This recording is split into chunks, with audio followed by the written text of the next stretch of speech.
নমস্কার বন্ধুরা, আমি সুমি আসাম থেকে আর তোমাদের সবাইকে স্বাগত জানাচ্ছি আমার চ্যানেল মিছিচকিতে।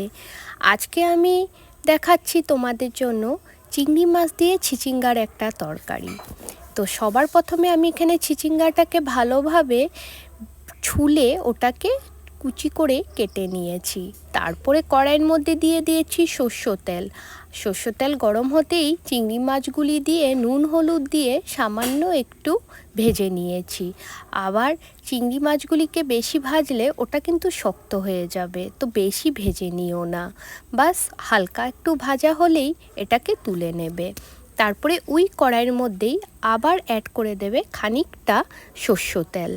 আর ফোড়নের জন্য দিয়েছি আমি এখানে একটা পাকা লঙ্কা আর সঙ্গে 5 ফোড়ন। এটা যখন ভালোভাবে হয়ে গেছে দিয়ে দিয়েছি সিদ্ধ করা চিচিঙ্গাটা।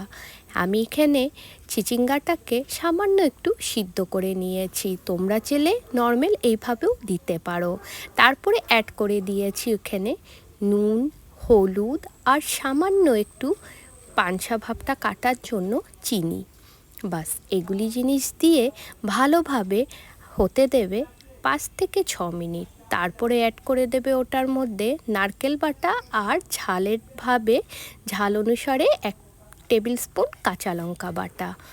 তো এইগুলিকে ভালোভাবে আবার মিক্স করে ঢেকে ঢেকে রান্না করবে প্রায় 10 মিনিট।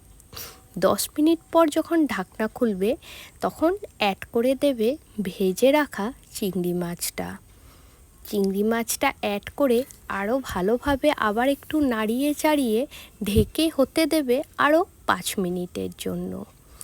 আচ্ছা বন্ধুরা, তোমাদের যদি আমার এই রেসিপিগুলি ভালো লেগে থাকে তাহলে চ্যানেলকে কিন্তু অবশ্যই সাবস্ক্রাইব করে নিও আর বেল নোটিফিকেশনটাকে অন করে নিও।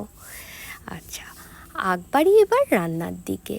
যখন ঢাকাটা উঠাবে দেখবে রান্নাটা একদমই কমপ্লিট। গরম গরম ভাত দিয়ে খুব ভালো লাগে।